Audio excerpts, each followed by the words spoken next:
Good evening, Little Masters, and welcome to episode 316 of the Prancing Pony Podcast, where it's time for the last gasp. Just don't try to carry me with your bad back and all. No, don't worry about it. Not do that. You're a lot bigger than Frodo.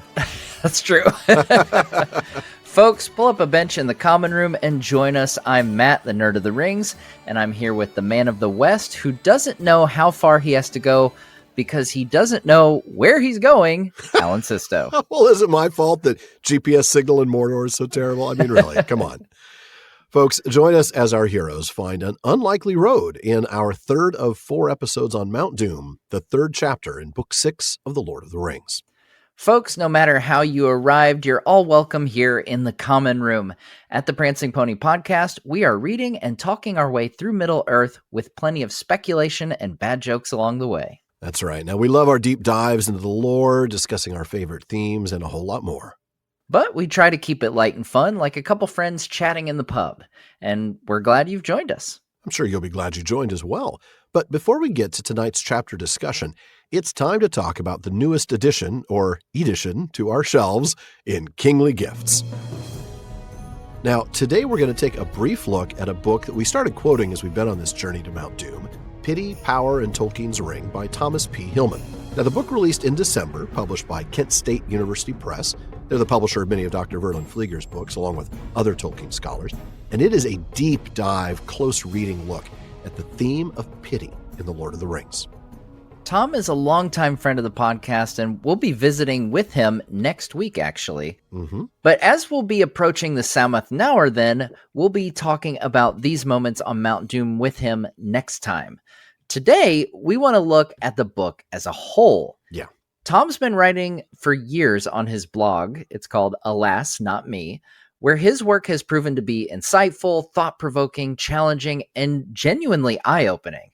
Pity, Power, and Tolkien's Ring is all of that and more. Now, he really gets at this paradox of pity. It is absolutely necessary for the destruction of the ring, but it isn't going to prevent the ring bearer from falling under the influence of the ring's power, its deceit and corruption.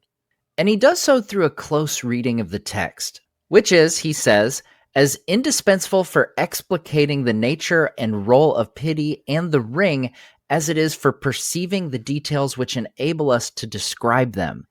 So he structures the book's chapters through the Hobbit's journey with the ring from Bilbo's discovery of it to the departure of Frodo and Bilbo across the sea. Now, here's the thing. For this segment, I thought that maybe we'd each pick a couple of passages that we like and that we just talk about them. I'm going to start with one early on in chapter 1. That chapter is called Bilbo's Lie and the Ring. And first, there's a section where he's pointing out the intense pull of the ring. So much that Tolkien himself said in letter number 131 that it was beyond the strength of any will, even Sauron's, to injure it, cast it away, or neglect it. Now, as Tom writes, note that not even the will of Sauron himself is sufficient to act against the ring, a chilling indication of just how much of his own strength he must have put into it. No wonder, then, that he could not guess that anyone would want to destroy it, or why its destruction would forever reduce him to impotence. That much power spurs an overmastering desire, especially in those already mighty enough to wield it at will. But here's the thing, it's where he goes next that I want to draw your attention to, because he asks the question that so many of us have asked, including us. Has all of this power infused into the ring made it to some degree conscious? I mean, have we talked about the sentience of the ring, Matt? Oh, I think so. Yeah, definitely. And I know we've talked about it does have some power, some knowledge, I guess you'd call it, because Tom answers this, and he starts by going with the quote that we all kind of lean to on that, which is from Gandalf when he says to Frodo in Shadow of the Past, a ring of power looks after itself. And then we also read something later on about it was not Gollum, but the ring itself that decided things. The ring left him. But now I want to go back to Tom's words. He says, however, if we look at other objects in the legendarium that are or may be sentient, we find both the ridiculous and the tragic. The troll's purse in The Hobbit is amusing, but seems little more than a magical burglar alarm. He's right. Yeah, that's a fun one. Yeah. So the 2 watchers at the fortress in Mordor, Tom says, are aware a spirit of evil vigilance abode in them. And Sam feels their hostility as he forces his way past them, causing them also to crowd in alarm. We know from the case of the Barrow-wights, Tom says, that sorcery can summon into lifeless things evil spirits with no prior connection to them. Yet it is wildly implausible that Sauron would have allowed even a spirit to possess the ring and the greater part of his strength. And it is always Sauron's strength or power he is said to put into the ring, never his self, his mind, or his spirit. Interesting. Yeah, Tom's spot on that. That's a really good analysis. Now, of course, he does address the question of Gurthang, but it's like 3 paragraphs, so I can't read that. That is a wonderfully interesting passage to talk about sentient objects. That's the Black Sword of Turin. I'm just going to cut to his strongest point on that. He says that Ale could not give the dwarves independent life and consciousness, neither could the eagles and ents be given spirits by Yavanna or even Manwë. Only Ilúvatar could do this. And then he ends with Tolkien's own words from letter number 131. If the One Ring was actually unmade, annihilated, then its power would be dissolved, Sauron's own being would be vastly diminished, and he would be reduced to a shadow, a mere memory of malicious will. Tom's arguments in this section, and it's a bummer because it goes on. I mean, the section on Gurthang is fantastic, but it's like a page and a half, man. I can't.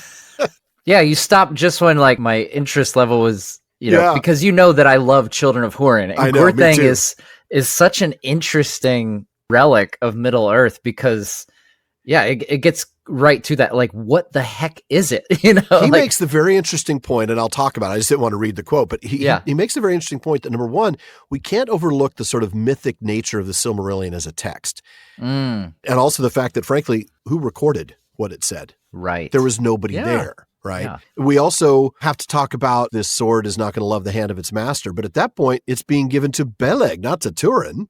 Mm-hmm. So he doesn't dismiss the idea of it being aware or anything along those lines, but he does kind of remind us of the context. Okay. And I thought, this is some interesting stuff. Yeah, that's really interesting. It's a really good read, but it is very long because it goes into all of that. It goes into Eöl. It goes into Beleg. It goes into Melian saying about that this sword will not love its master and all this stuff. It's really interesting. Now, as I was going through the book, I was struck by, and I was kind of, as soon as I saw the title of Tom's book, this immediately came to mind. And it just so happens that last week on the podcast, I was referencing this and how much I love this moment. And it's from when Frodo shows just this incredible mercy toward Saruman. Oh, yeah. All the way in the Scouring of the Shire. Yeah. Yes, this character that's just, for the time that we've seen him in this book, has done nothing but evil. Oh, yeah. Like his good days are well behind him by this point. As Frodo, in that moment, he grants him mercy in hopes that Saruman may somehow find his way back to the being he once was. Right. And as I was reading Tom's book, he led me to see this act of Frodo in a whole new light. So I'll read a little bit of what Tom says here. It is a part of Frodo's fading after the ring goes into the fire, moreover, that little rouses him, as if the weariness was not lifted with the burden. So we should note when something does rouse him. He became quite excited when Gandalf told him he had a treasure for him, and he was adamant that he must see Bilbo in Rivendell before returning to the Shire. The passion of his insistence that Saruman be spared, even after his attack, reveals both how dangerous he considers this moment to be for the hobbits, and how far he has come in feeling the importance of pity and mercy, beyond Bilbo even. For Gollum had not tried to kill Bilbo only seconds before. Frodo knows that if hobbits kill Saruman without need and in this evil mood, his blood will stain not the land proper, but its people. Ooh. The Shire will wither from its roots, which will be far more the hobbits' doing than Saruman's. Because of Frodo's intervention, however, the Shire will instead be healed. And he goes on later to say, to save the Shire was, of course, Frodo's original quest, and the destruction of the ring was the means to doing so. And sorry, I'm not 100% sure how to pronounce the name here, but it's David M. Wado has argued that this Shire quest overarches the ring quest, and that the main conflict of Tolkien's novel is not to destroy the ring, but to scour or save the Shire. I like that. That's interesting. Yeah, I love this idea that the mercy Frodo shows here is not only for Saruman, but for the hobbits. Exactly. And he doesn't want them to go down this dark path of revenge, which, I mean, let's face it, that's exactly what Saruman did when he came to take over the Shire in the first 100%. place. It was I'm revenge. going to go someplace where I can totally get vengeance. Yeah. Yeah. And I love the idea that this is but the conclusion of Frodo's quest to save the Shire. It kind of reframes it. I've seen so many people over the years that say there's the destruction of the ring, and then there's all this extra stuff, like there's this huge extra part. But why did Frodo agree to destroy the ring? Right. It was to save the Shire. Save the Shire. Yeah. 100%. Man, that is really good. And you're right. The idea of if hobbits kill Saruman without need and in this evil mood, his blood will stain not the land proper, but its people. Yeah. Wow. I mean, I admit that would be a fun, terrifying movie to watch. A nice what if. Yeah. Yeah. One of those, a crazy what if scenario. In a world where hobbits get vengeance. Yeah. That'd be a lot of fun. Many little miniature Rambos running around. And now I'm picturing Sam with like an ammo belt across his chest. That's brilliant. I love it, Matt. That's good stuff. So I wanted to shine light on a passage that I have long wished I had a better grasp of. This is one that I've I don't know what's going on here 100%. And I think there's more behind the scenes than I'm picking up, and Tom picks it up. Hillman points out the scene at the end of the Mirror of Galadriel when Frodo says he is permitted to wear the One Ring, but asks why he can't see the other rings and know the thoughts of those that wear them. Galadriel reminds him that he hadn't tried. Only thrice have you set the ring upon your finger since you knew what you possessed. Do not try, it would destroy you. Did not Gandalf tell you that the rings give power according to the measure of each possessor? Before you could use that power, you would need to become far stronger and to train your will to the domination of others. Now, when we got to that passage in the podcast, I was looking at that more along the lines of the power of the ring, the whole relative power, right? Why it would be so much more powerful on somebody like Gandalf than it would be on Frodo. And the idea that you have to have some sort of skill. You have to take skill points in domination, right? You'd have to actually have some native inherent power in order to use it for that purpose. But Tom asks a question I'd never considered before, and it is a big one. Is Frodo's question merely an innocent one? Can any such question about the ring be innocent? The remark he had often meant to ask Gandalf at Rivendell seems almost disingenuous, or what is perhaps more likely, self-deceptive. Another instance of the lies the pull of the ring inspires as the bearer seeks justification for its possession and use. For Gandalf had been telling him since the night Bilbo left the Shire 17 years earlier that he should not use the ring. And he pointed out the harmful effects of doing so. Much of the point of the Council of Elrond was that the ring could not be used. And Frodo had also spent over 2 months in Rivendell with Gandalf. If he failed to ask, it was surely not because an opportunity to do so was wanting. Given the opposition of Gandalf and Elrond to using the ring, Frodo seems to be overstating the case when he claims that he is permitted to wear it. And Tom's absolutely right before he concludes, after much more evidence, that we must cast a wary eye on Frodo's claim here. Indeed, we must. Now, Tom goes on to remind us of Galadriel's warning earlier on. Your quest stands upon the edge of a knife, yet hope remains while all the company is true. And he acknowledges that many of us think of Boromir when we read this, and that's probably even more the case after the Jackson films, thanks to a quick cut to a very awkward-looking Sean Bean, a very guilty-looking Sean Bean. Oh no, she's seen my browsing history. And while he readily concedes that Boromir is certainly under Galadriel's gaze, he's not alone. And for that, I want to go back to Tom's words. Hillman says, Frodo is far more directly and intimately exposed to temptation than any of them. His peril is always the greatest, and our sympathy for him should not blind us to that. His inability to throw the ring into the fire at Bag End predicts that the lonely road he is traveling ends with the words, "The ring is mine." No matter how much he grows on his journey, he is as powerless to throw the ring into the fire at the end as at the beginning. More powerless, in fact, given the greater pull of the ring on the powerful. His becoming like a glass filled with light and his slouching toward the evil that awaits all ring-bearers proceed apace. To attempt to use the ring destroys the weak, and even to want it corrupts the heart of the powerful. This is fact. end quote. Man. Really good stuff. And Tom goes on, obviously, Yeah. because that's what he does. These are incredibly detailed, thorough arguments. It's so well put together. Part of the challenge I had in picking a quote is that one quote is very often embedded in a chapter full of them. His examination of the text is thorough, so his arguments aren't brief. I'll just wrap this one up here and say Galadriel has her eye on him right now, and this whole section is really fun to read. Yeah. Wow. As often as we kind of push back on people who say Frodo failed, but on the flip side of that, sometimes we do kind of give him a free pass on these things. So. Yeah. When there's moments where it's clear that he's feeling it on this level that's so subtle. Yeah. And I love that Tom kind of shines a light on these. I do too. I don't know that I'd ever caught this whole thing about I am permitted to wear the one ring. Why can't I? What? Wait a minute. I mean, yeah. At the greatest need, I mean, like this is not, you're just permitted to put it on and try to see the thoughts of others. That's well beyond the scope of your mission here. Talk about mission creep. Also, Tom made the point in the text in that paragraph after paragraph. It was so good. The part where she says, only thrice have you set the ring upon your finger. She didn't get that information from anything other than when she looked into his mind when they first got to Lorien. Like that's got to be where she got that information. So she's already poking and prodding, and she knows that something's up. And that very much when she says the quest stands on the edge of the knife, if all the company are true, she's not just talking about our guy Boromir. She's talking about Frodo. Yeah. He is the one who is most likely to fail. Yeah. Right. Yeah. Wow.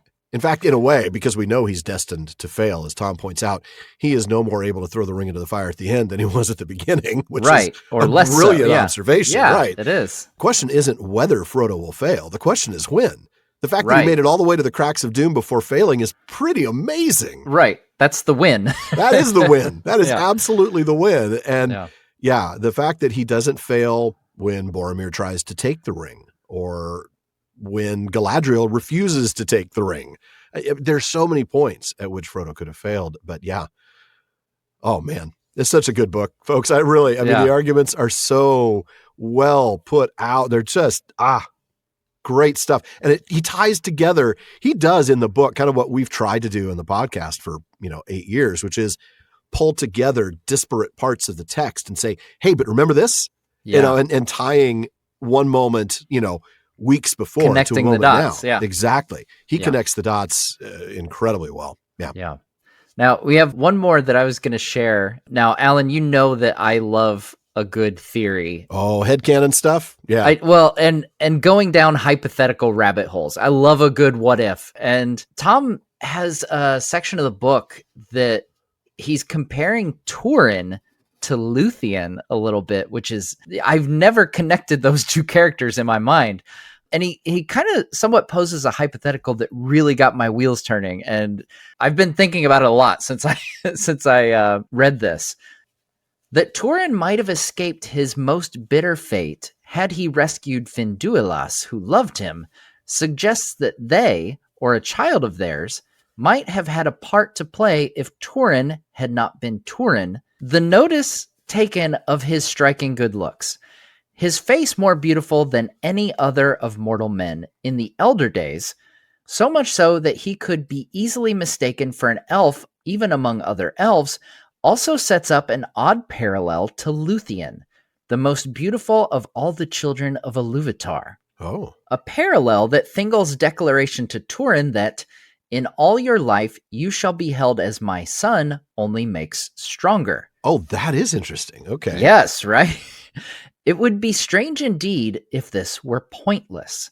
Whether Turin represents the tragedy of what might have been had he exerted his will differently, or whether the fullness of his parallel to Luthien can only be seen in the prophecy that in the final battle he will return from death to slay Morgoth, perhaps even with Beren at his side, is hard to say. Though if Morgoth's curse upon the family of Hurin and Turin's life of obstinate tragic misadventure culminate in Turin's just vengeance upon the last day, that would certainly confirm in spectacular fashion Eru's warning to Melkor, and I knew that you would love this, that none could alter the music in his despite. That's right. Love that. Spabimmy. Perhaps only through the crucible of such impossible sorrow could Turin find the strength to destroy Morgoth forever, just as only through her suffering in love could Luthien find the song to wring pity from Mandos and break the bonds of death. Wow. No wonder you like that passage. That's great. Right?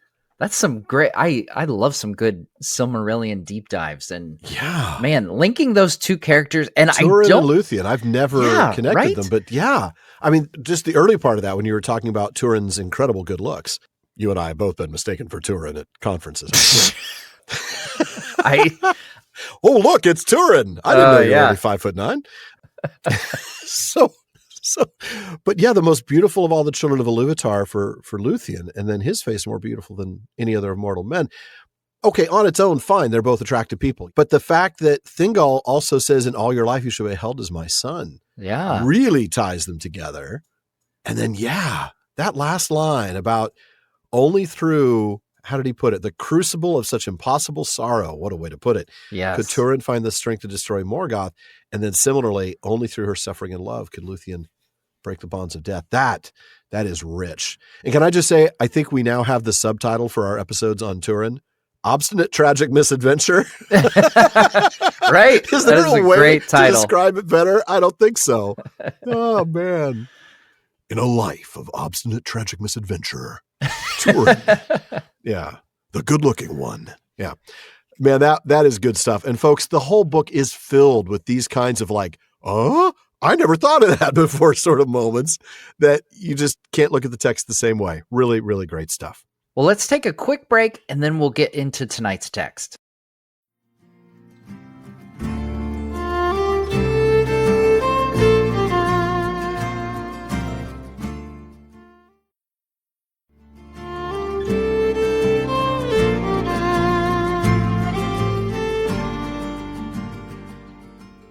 Well, we'll get back to the last gasp in just a moment, but first we want to remind you that there's a lot more talk going on at the Prancing Pony podcast than just us. The PPP has an amazing listener community. They're always coming up with great questions and discussions across all our social media spaces. Check out our common room on Facebook, our dedicated subreddit, Twitter, and more. On Facebook, just look for the Prancing Pony podcast. You can follow the page to get the news and episode releases, but you're really going to want to join the group to get involved in some great discussions. Or if you prefer Reddit, find us there at r/PrancingPonyPod. On Twitter and Instagram, we're simply @PrancingPonyPod. And if you want daily Tolkien content, check out Today's Tolkien Times on YouTube and all your favorite podcast apps. It's my new short format daily show with everything from Tolkien Tuesdays to Fandom Fridays.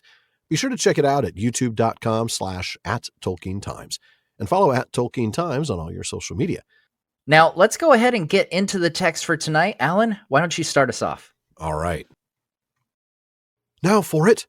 Now for the last gasp, said Sam as he struggled to his feet. He bent over Frodo, rousing him gently.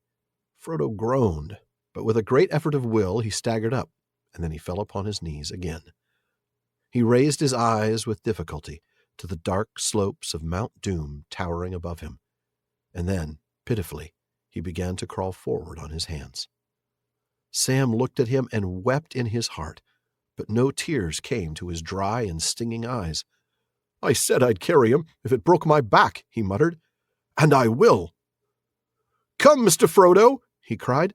I can't carry it for you, but I can carry you, and it as well. So up you get. Come on, Mr. Frodo, dear. Sam will give you a ride. Just tell him where to go, and he'll go. As Frodo clung upon his back, arms loosely about his neck, legs clasped firmly under his arms, Sam staggered to his feet. And then, to his amazement, he felt the burden light. He had feared that he would have barely strength to lift his master alone, and beyond that he had expected to share in the dreadful dragging weight of the accursed ring. But it was not so. Whether because Frodo was so worn by his long pains, wound of knife and venomous sting, and sorrow, fear, and homeless wandering, or because some gift of final strength was given to him, Sam lifted Frodo with no more difficulty than if he were carrying a hobbit child piggyback in some romp on the lawns or hayfields of the Shire. He took a deep breath and started off. They had reached the mountain's foot on its northern side and a little to the westward. There its long gray slopes, though broken, were not sheer. Frodo did not speak, and so Sam struggled on as best he could, having no guidance but the will to climb as high as might be, before his strength gave out and his will broke. On he toiled, up and up, turning this way and that to lessen the slope, often stumbling forward, and at the last crawling like a snail with a heavy burden on its back. All right, so we start this episode on the last day of the quest.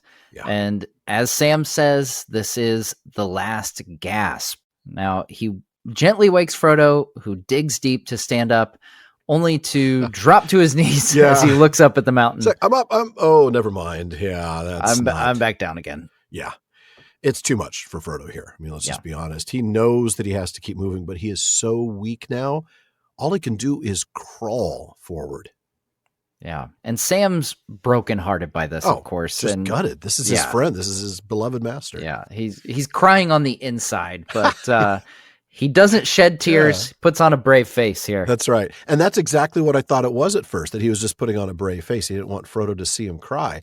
But the text mentions his dry and stinging eyes, and it turns out that a lack of tears when you cry is a sign of serious dehydration, which totally fits the facts. That does. Yeah, that fits, I know. I totally thought, this is just because. And then I thought, wait, there's a reason he mentions the dry eyes. And I looked it up, and sure enough, severe dehydration, when you cry, there's no tears. Yeah, man.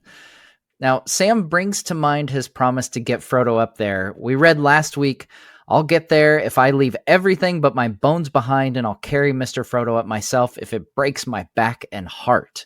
Such a wonderful quote. Isn't it? Yeah. And so that's precisely what he sets out to do here, giving us that iconic line that Jackson wisely kept pretty close to intact in the films.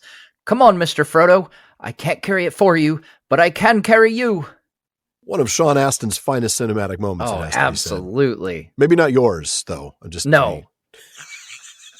Those are not applicable. That's nothing that anyone's ever said about me. No one will ever mistake your Sam for your Gollum. Any more than people will mistake my Mary for my Gandalf. Right? We all have our strengths. But here it seems like Book Sam is trying to be a bit more lighthearted. Sam will give you a ride. Just tell him where to go and he'll go.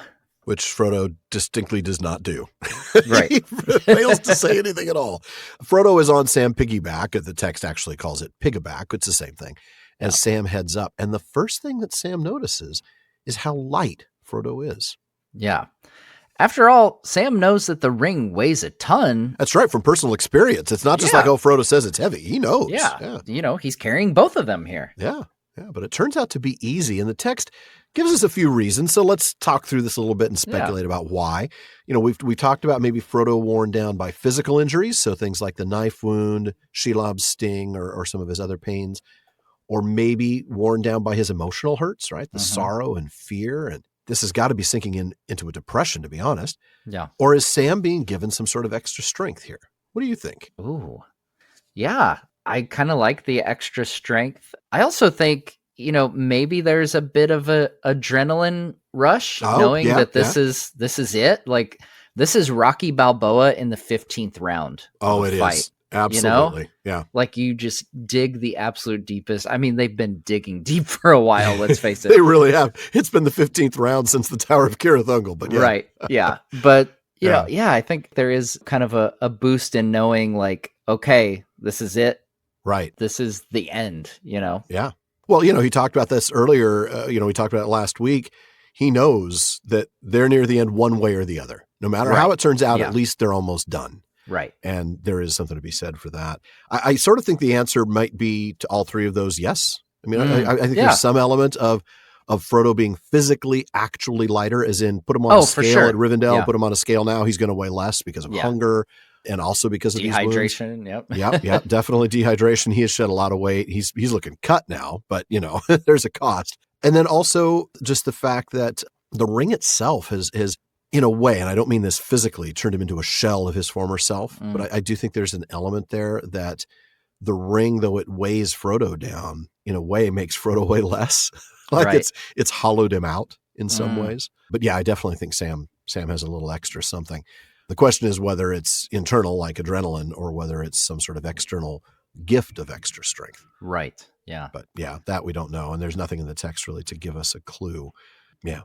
Now, after that, we shift in the narrative to a detailed description of where they are on this mountain. They're at the foot of the mountain, a bit west of due north, where the text says the slopes are long but not as steep. Yeah, and that should make climbing, especially when carrying somebody on your back, a little bit easier for Sam, though I got to say what might make this a bit easier is a GPS offering guidance since Frodo isn't giving him any clue.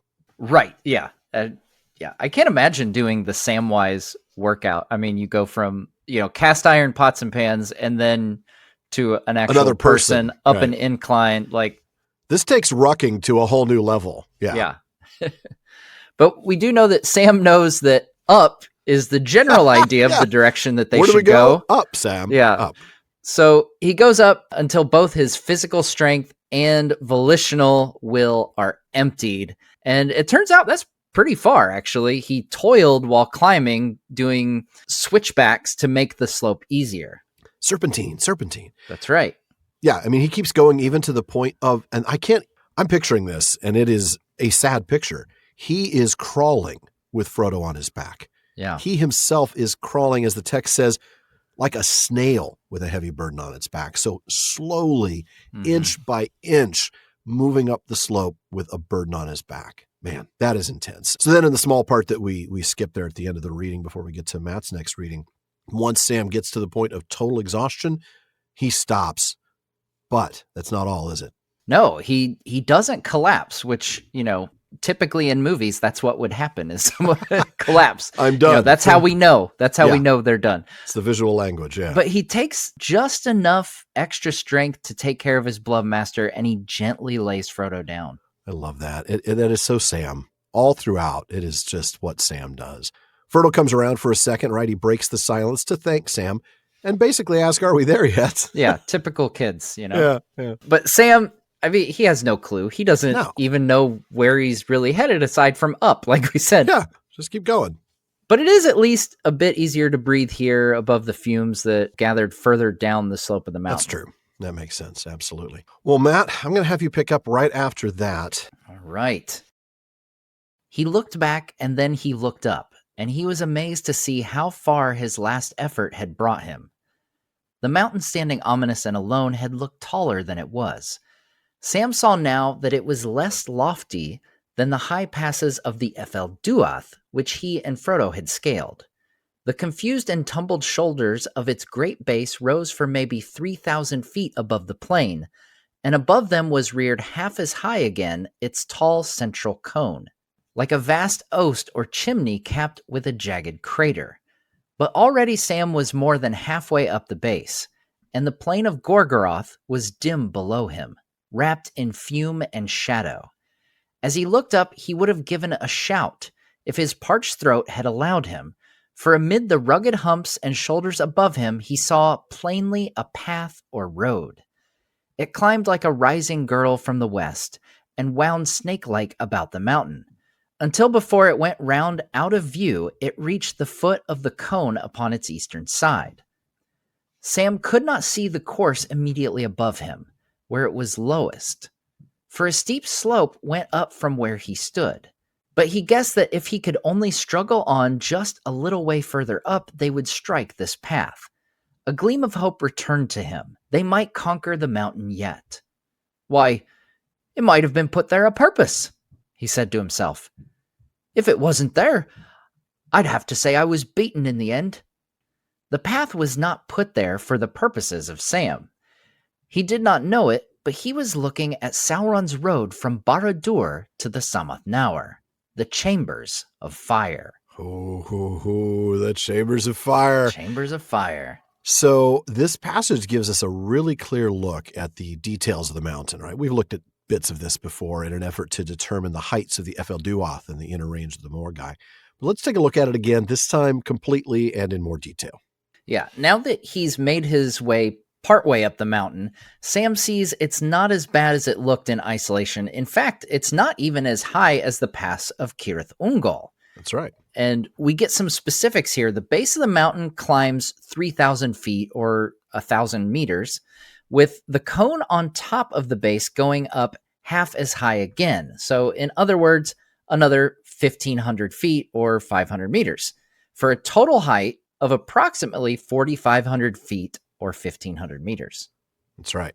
Now, we're going to look a little bit more at that. I want to talk about that cone real briefly, only because one of the phrases Tolkien uses is like a vast oast or chimney capped with a jagged crater. Well, we can all kind of picture what a chimney is. An oast, we've actually seen that word before. We had to look at it then. It was back in Minas Tirith when Gandalf and Pippin are arriving. We talk about the homesteads there were with oast and garner, fold and byre. An oast is a kiln.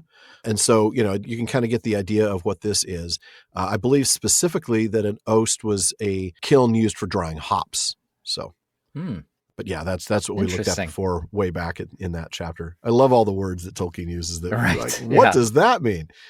So going back to this oast or chimney, this cinder cone, in the drafts, the mountain was both smaller and larger, right? Go not to the elves to ask how big a mountain is. At one point, it was indeed some 3,000 feet or so from foot to the broken crater at its crown. So it was only 3,000 feet in total height. Later, it was still 3,000 feet for the base. And then above them reared almost as high again, its tall central cone, before we end up landing on this half as high again. So it went from 3,000 feet to 6,000 feet before Tolkien settled on about 4,500 feet. Wow. Now, looking at Karen Wynne Fonstad's incredible Atlas of Middle-earth, by the way, it's one of the books that I always have within arm's reach of my desk. Reader's Companion and Atlas of Middle-earth. Yep. Those two always there. Yeah. We learned that Mount Doom was evidently a composite or stratovolcano formed of alternating layers of ash and lava. Its summit was too high for it to have been a simple cinder cone. And we pause here for a brief lesson on volcanoes. Because, of course, that's what we're going to do. Yes. What do you mean it's too high for it to have been a simple cinder cone? Why? Why is the summit too high? What is that? I don't know. Well, it turns out that cinder cone volcanoes are steep cone-shaped hills, usually with a prominent crater at the top. Most cinder cones are fairly short, 100 to 150 meters high. They're rarely taller than 200 to 300 meters. That's roughly 600 to 900 feet. And they are typically what's known as monogenetic, meaning they are the product of one eruption, a singular eruption, with those eruptions lasting for a relatively short amount of time, like, weeks or maybe a few months, compared to other volcano types. Now, shield volcanoes are on the other end of this size spectrum. These are huge volcanoes like Mauna Loa. These are broad volcanoes with gentle slopes. Yeah. Mauna Loa is a little under 14,000 feet high. It's tall. And that's, by the way, only the part that sits above the ocean. Oh, right. Yeah, it's that's the world's a good point. biggest mountain otherwise. Yes. Yeah. So that's just under 4,200 meters, but the dome is 75 miles long, which blows my mind. That's wild. Huge. Yeah. For those overseas, that's 120 kilometers, by the way. Yeah. And it's 64 miles wide, 103 kilometers. In short, massive. It's massive. No matter what system of measure you use, it's big. The dome of that volcano is huge. Yes. But that, of course, is what gives it that gentle slope. Yeah. Now, these are typically non-explosive eruptions with very fluid lava spreading out to cover more area. They're also polygenetic, which, as you might guess, means they are the product of many eruptions. And these are the ones that you think of, well, when you think of Hawaii, right? You could see the lava flowing in your head because we see these news reports coming out. That's the kind of volcano that is a shield volcano. That's not Mount Doom. So Mount Doom, too tall to be a cinder cone. It's about 4 times too tall, but way too small and too steeply sloped to be a shield volcano. So it's the composite volcano or a stratovolcano. And that's your iconic volcano shape, right? The concave shape that's steeper as you get near the top. Mount Rainier is a classic example for those who live in the continental U.S. That's up in the Pacific Northwest. These are large volcanoes that are generally thousands of feet tall. They typically are active over periods of, centuries, millennia, right? Tens of thousands of years actually is more realistic, with periodic eruptions. So they go on and on. And they can be built up by these successive eruptions, domes, lava flows, and even pyroclastic flows. But We learned that sometimes, term there last you year. go. You know where I got to go with at some point, right? Sometimes they can experience tremendous blasts, like what happened with Mount St. Helens in 1980, or Mount Doom in season 1 of Rings of Power. That's right. I knew we were, as soon as I saw pyroclastic flow, I was You're like, oh no, he's got to bring that thing up. He's going to bring it up. Yep. Yeah. Yeah. I don't think Galadriel, as powerful as she is not surviving 1600 degrees Celsius volcanic gases blowing down at, hundreds of miles an hour. No, probably not. She's getting a new body. Mando's like, what happened to you? So geology lesson over for today. Let's go back, not quite to the text yet. Let's go back to Fonstadt's atlas. She points out that its height of 4,500 feet isn't all that tall for a composite volcano, which she references Mount Etna, which is 11,000 feet high and has a base that is 29 miles across. Yeah, Rainier, I don't have data on the base, but I know that it's a 14,000 foot tall mountain. So, same kind of thing. So in rendering Mount Doom in the atlas, she has assumed the slope to be atypical for stratovolcanoes, 20 degrees. And in that case, that would make the base 7 miles across. Though she has observed what the text says about the slope being more gentle where Sam and Frodo approached it from the north. Now, we'll come back to Fonstadt's atlas when we reach the Samath Naur.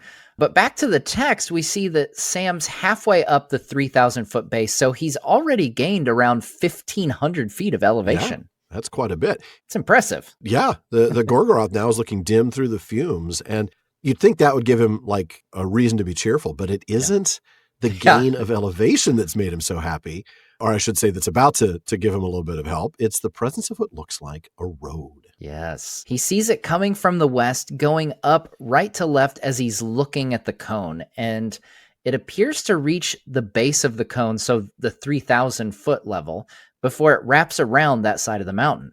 That's right. Now, he's not able to see the bit of the road closest to him and Frodo. The mountain slope gets a bit too steep for that. But he thinks, and he's not wrong, that if they can go on just a little bit further, they're going to hit the road, and that gives him some hope. Not much, just a gleam, the text says, but it is enough. And he wonders if it might have been put there a purpose, as he says. I love that phrase. Because if it wasn't there, he's not sure that they would have gotten to where they're going. It's a good point, as they really didn't know exactly where the Crack of Doom is. That's a good point. Just scour the entire volcano. I don't think they have time for that. Hey, I don't mean to be dismissive of Sam, but the road... Yeah, it was put there on purpose. Roads aren't built by accident. This is just like, yeah. Well, hey, look what happened. A road just showed up. Wow. What do you think of that, man? No, but like the text says, it was not built for Sam's purposes. And maybe that's what he's thinking, right? Yeah. This was built for me. Well, no, it wasn't. And that much is clear. This road means that the quest isn't over yet, because otherwise it might have been right here and now. Yeah, and the text tells us he's looking at Sauron's road. It runs from the Dark Tower itself to the Chambers of Fire, the Samath Naur. I love that name. Yeah. Now, it's the first time we've seen this Sindarin name, so let's take a quick look. Samath is a collective plural for a word sam that apparently means room or chamber. Naur is Sindarin for fire, and we find that in both the Silmarillion appendix, the elements in Quenya and Sindarin names for Nar, as well as in Parma Eldelaveron 17. It's translated immediately here for us in the text as the Chambers of Fire. Yeah. And interestingly, in the index, Tolkien describes the Samath Naur as the cave at the base of the cone of Aradruin. But later in this paragraph, we read that the road goes high in the upper cone, but still far from the reeking summit, to the entrance to the Crack of Doom. Okay. So not at the 3,000 foot level, but maybe somewhere around the 35 to 3,800 foot level, maybe. I don't know. Right. High up, but still far from the top. Christopher Tolkien observes this difference, which is also present in his father's drawings. If you have pictures by J.R.R. Tolkien, look for item number 30. It's a small pencil sketch, which was also published in the 1977 Lord of the Rings calendar.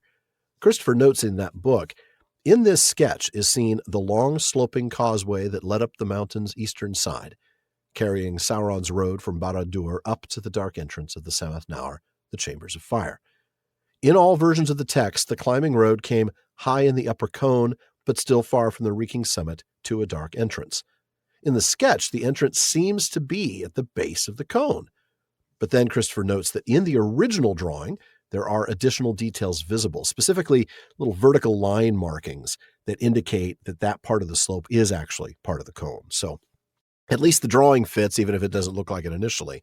But the index is just wrong. The entry is at the base of the cone, and that's just not what any of the texts say. The text is clear. It's high up in the cone. Yeah. Now, in the part that we skipped, we read all about this road that they are seeing here. Yeah. It leaves the western gate of Barad-dûr over an iron bridge, eventually reaching a causeway, which is just a raised road, that starts onto Mount Doom from the east. And then the road goes around the mountain from the east towards the south and around to its north side. And it's climbing as it spirals up the cone. That's sort of how you want to picture that. And it finally reaches an entrance that itself faces east straight back to the window of the eye, which we'll talk more about in a little bit. But the index says that that is in the topmost tower of Barad-dûr. And whenever this road would get blocked or damaged, it got fixed right away. It's always right to the top of the priority queue. This wasn't maintained by any of our highway maintenance agencies here in the U.S., I'm sure. Yeah, Caltrans is not doing this, that's for sure. Yeah, it says the labors of countless orcs who one imagines are not union workers. Yeah, probably not. I think that's a fair thing to say. They might be a little upset about it, but what are they going to do? They're going to get whipped, right? Where there's a whip, there's a way. There you go, man. We can't go an episode about Sam and Frodo and Mordor without mentioning where there's a whip, there's a way. Apparently, I think we're 3 for 3 so far. I think so, and we'll find a way next week, I'm sure. Yeah, I'm sure. Well, let's get back to the text. Alan, why don't you take it from here? All right. Sam drew a deep breath. There was a path, but how he was to get up the slope to it, he did not know. First, he must ease his aching back. He lay flat beside Frodo for a while. Neither spoke. Slowly the light grew. Suddenly, a sense of urgency which he did not understand came to Sam. It was almost as if he had been called. Now, or it will be too late. He braced himself and got up. Frodo also seemed to have felt the call. He struggled to his knees. I'll crawl, Sam, he gasped. So foot by foot, like small gray insects, they crept up the slope. They came to the path and found that it was broad, paved with broken rubble and beaten ash. Frodo clambered onto it and then moved as if by some compulsion. He turned slowly to face the east. Far off the shadows of Sauron hung, but torn by some gust of wind out of the world, or else moved by some great disquiet within, the mantling clouds swirled and for a moment drew aside. And then he saw, rising black, blacker and darker than the vast shades amid which it stood, the cruel pinnacles and iron crown of the topmost tower of Barad-dûr. One moment only it stared out, but as from some great window immeasurably high, there stabbed northward a flame of red, the flicker of a piercing eye. And then the shadows were furled again, and the terrible vision was removed. The eye was not turned to them. It was gazing north to where the captains of the west stood at bay, and thither all its malice was now bent, as the power moved to strike its deadly blow. But Frodo, at that dreadful glimpse, fell as one stricken mortally.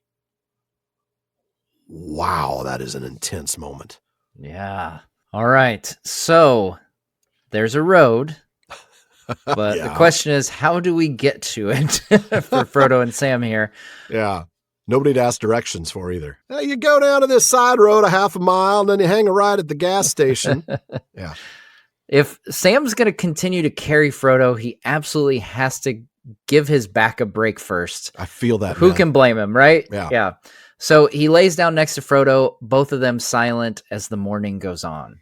Sam is struck then with this intense need to push on immediately. He doesn't know where this is coming from, but he knows, the text says, as if he had been called, as certainly as he knows anything at all, that they have to go right now. Yeah. And we see that they do. At this very moment, the captains of the West are facing off against Sauron's forces at the Black Gate. They sure are. Let's go back to that as a refresher. Matt, you want to read a couple paragraphs? So, as you'll recall, Gandalf has just seen off the mouth of Sauron, Yeah. and as he headed back to the Black Gate, the signal rang out. And then we read, drums rolled and fires leaped up. The great doors of the Black Gate swung back wide. Out of it streamed a great host as swiftly as swirling waters when a sluice is lifted. Ooh. The captains mounted again and rode back, and from the host of Mordor there went up a jeering yell. Dust rose smothering the air. As from nearby there marched up an army of Easterlings that had waited for the signal in the shadows of the arid Lithwi beyond the further tower. Down from the hills on either side of the Morannon poured orcs innumerable. The men of the west were trapped, and soon, all about the gray mounds where they stood, forces 10 times and more than 10 times their match would ring them in a sea of enemies. Sauron had taken the proffered bait in jaws of steel. Oh, man, that is such a moment. I don't know that we read that when we were in that chapter last year, but I just caught the alliteration this time. Out of it streamed a great host as swiftly as swirling waters when a sluice is lifted. Yeah. That was brilliant. I love that. So the text continues from the spot you stopped. Little time was left to Aragorn for the ordering of his battle. Upon the one hill he stood with Gandalf, and there, fair and desperate, was raised the banner of the tree and stars. Upon the other hill, hard by, stood the banners of Rohan and Dol Amroth, White Horse and Silver Swan. And about each hill a ring was made, facing all ways, bristling with spear and sword. But in the front, towards Mordor, where the first bitter assault would come, there stood the sons of Elrond on the left, with the Dunedain about them, and on the right the Prince Imrahil, with the men of Dol Amroth, tall and fair, and picked men of the Tower of Guard. The wind blew, and the trumpets sang, and arrows whined, but the sun, now climbing towards the south, was veiled in the reeks of Mordor, and through a threatening haze it gleamed, remote, a sullen red, as if it were the ending of the day, or the end, maybe, of all the world of light. And out of the gathering murk the Nazgul came with their cold voices, crying words of death, and then all hope was quenched. Oh, man. Okay, maybe it was just an excuse to go back and read that. But right, yeah. Keep in mind, that is exactly why they got this call, right? Yeah. And I love that pretty much throughout this whole chapter, we get a meanwhile elsewhere because they're so really tied together. It's so great. So yes, Frodo and Sam here, they have to get moving. Even if they delay, we've said this before, by 5 minutes, 20 minutes, half an hour, whatever, countless people will die at the Black Gate. Yeah. Including quite possibly Aragorn, Éomer, Prince Imrahil, Pippin, maybe even Gandalf. Who knows? Yeah, absolutely. So Sam readies himself and gets up, even as Frodo appears to have gotten the same message to pick up the pace. He gets to his knees and says that he'll crawl. I want to talk this through just a little bit. Where did that message come from? Where did that calling come from? Is this a Sonway, or is this a message from one of the Valar? And if so, who? What do you think? My mind immediately goes to Iluvatar himself, just like putting this prompting on Sam's heart. But I don't know, like, does that count as an intervention? Because we're, Tolkien kind of tells us, like, when Iluvatar intervenes, Well, he tells us without telling us because, of course, the first rule of Eru is don't talk about Eru. Right, yeah. That's an interesting point. You're right. He does sort of make it fairly obvious. Yeah. I'm thinking of all those times that we saw the wind come up, and we knew for sure this was Manwë, right, doing his thing, blowing the ships of the Black Fleet up the Anduin in order to get Aragorn there in time. The wind coming through into the houses of healing that they felt that fresh wind coming in when Éowyn was being healed. The wind that's doing battle in the airs above Mordor. Right. Yeah. So all of that's Manwë. But what is this? Yeah. I mean, part of me thinks maybe Lorien, who's the master of dreams, but they're not asleep, right? I mean, right. I don't know. I mean, because obviously Lorien would have been the one that gave the visions to like Turgon and Finrod about their dwellings. But who does this? I like your answer. Could it be Iluvatar himself? Gonna move on, guys. Yeah, just like it's like that nudge before the bigger nudge of Gollum. The literal shove. Yeah, yeah. I could be more mundane and say it was Gandalf, right? Osanwë, like Frodo, Sam, if you're still alive, get a move on. Right. It's about to hit the fan. Yeah. Just putting out like the sonar to where if someone's out there, if you're reading me. Yeah. One ping only, Vasily. One ping only. Hunt for Red October. I got that reference. Yeah, I know. I'm so finally got one of your references. How about that? I am impressed. People take note. That's right. One ping only, please. I love that. Oh, man.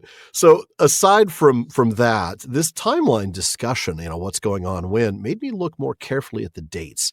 I kind of wanted to see just how long Frodo and Sam had been on this journey through Mordor. So they made it into Mordor on March 13th. We know that much. Frodo was captured by the orcs that day. Samwise was following after, wearing the ring to stay hidden. We know that he rescued Frodo on the 14th and they got out of the tower on the 15th, very, very early on the 15th. But they got into Mordor on the 13th. That's 12 days ago. 12 days they have spent in this land. And if we go back 12 days before their entry into Mordor, right? In other words, if getting into Mordor is the halfway point, where were they this time before? You'd have to go all the way back to March 1st, and that was before they began the passage of the Dead Marshes. Wow. They have been in Mordor for as long or longer than it took them to get from the Dead Marshes all the way to the Black Gate, all the way to Ithilien, the window on the west, and all the way through Shelob's lair. Wow. I was just thinking, as you were saying how long this has been, that's not far from the amount of time they spent in Lorien.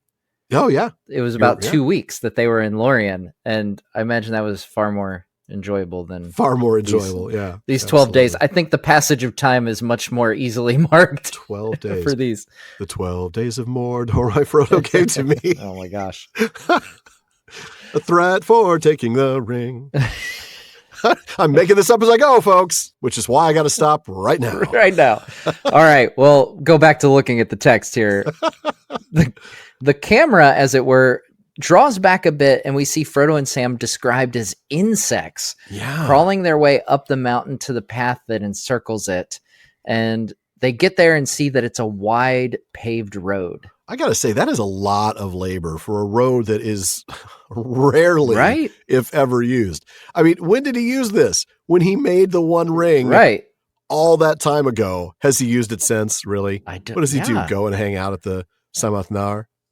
Hey, lady, I got this really cool place. We should go take a look at this. That's where he goes to do his reading. It's his reading room. You go into the Samath Naur, there's like a wingback chair and a fireplace. The fireplace is empty. It's just a hole. The fireplace is a hole in the, exactly. the magma. Yeah. Oh, man. Now, as Frodo gets up onto the road himself, he's drawn to look east toward Barad-dûr. And I want to call your attention to something here. I think it's really interesting. Earlier, we had this calling, right? The calling to hurry up, the urgency of their quest. And here, it's a compulsion. I really want to call that out. This was moved as if by some compulsion, whereas early it was almost as if he had been called. There's a big difference there. A calling in this context is a strong urge to choose something. It's the same meaning when somebody speaks of being called to a profession. But more importantly, it is an urge to choose. Yes. A compulsion, on the other hand, is not that at all. It is the state of being forced to do something under compulsion. And the synonyms are force, coercion, necessity, obsession, and addiction. These word choices are not incidental, folks. No, I think we are very clearly made to draw, parallels and references here of compulsion is so different from calling. Yes. And wow, it's another example of Tolkien choosing his words so incredibly carefully. Yeah. Yeah. And as Frodo looks to the east through the veil of shadows, through the clouds, he sees the topmost tower of Barad-dûr, the window of the eye. And let's not gloss over that physical description. No. Rising black, blacker and darker than the vast shades amid which it stood, the cruel pinnacles and iron crown of the topmost tower. Oh. Now, speaking of intentional word choices, Iron Crown, that's a Yeah. brilliant choice here. It absolutely is, folks. For those of you who didn't listen to season 1 or who've not read the Silmarillion, Morgoth famously wore an iron crown. Yes. And an iron crown even featured in Tolkien's poem Mythopoeia. It is really amazing here that he uses that phrase. Also, I'm picturing something. How does it be blacker than the blackness behind it? It's like he painted this one in like one of those ultra black paints, the light absorbing paints. Yeah. That doesn't reflect any light whatsoever. Exactly. I also want to take a second to look at this line. As from some great window immeasurably high. Immeasurably high? All right, so how high is Barad-dûr? Look, this is one of those questions that people ask all the time, and there is no set answer. Let's just be clear with that. We're never given a height in the text. Internet searches just show you those absurd scale comparisons, the ones that show Ancalagon is the size of a Death Star. Yeah, and we'll note that the film version does not count here, folks. Weta have said that their bigature was built to show a tower 5,000 feet tall, and that might be a bit too big, actually. So while there's no clear answer, let's look at a few hints in the text. That's right. The only direct comparison we have is to Orthanc, where we read that Saruman had slowly shaped it to his shifting purposes and made it better, as he thought, being deceived. For all those arts and subtle devices for which he forsook his former wisdom, and which fondly he imagined were his own, came but from Mordor, so that what he made was not only a little copy, a child's model, or a slave's flattery, of that vast fortress, armory, prison, furnace of great power, Barad-dûr, the Dark Tower, which suffered no rival and laughed at flattery, biding its time, secure in its pride and its immeasurable strength. I love that description. Wow. It's so good. Wow. Yeah. What a description indeed. So Orthanc is a little copy, a child's model in comparison. It's only a model.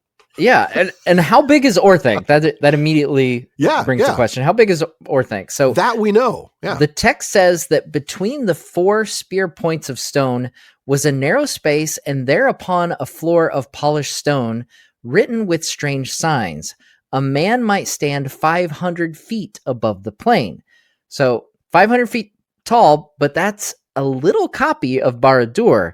Still, that could refer to the other dimensions of the tower, not just the height. And then another part of the book that we'll bring up here is the chapter Minas Tirith, where we read that the White Tower was tall and shapely, 50 fathoms from its base to the pinnacle, where the banner of the stewards floated 1,000 feet above the plain. Okay, so Orthanc, 500 feet tall. Minas Tirith, from the gate to the top of the tower, is 1,000 feet. 1,000, yep. Let's go back to Frodo on Amon Hen.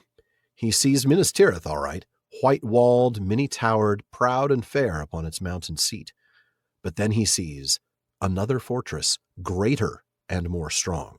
Thither, eastward, unwilling his eye was drawn. It passed the ruined bridges of Osgiliath, the grinning gates of Minas Morgul, and the haunted mountains, and it looked upon Gorgoroth, the valley of terror in the land of Mordor. Darkness lay there under the sun. Fire glowed amid the smoke. Mount Doom was burning, and a great reek rising. Then at last his gaze was held. Wall upon wall, battlement upon battlement, black, immeasurably strong, mountain of iron, gate of steel, tower of adamant. He saw it.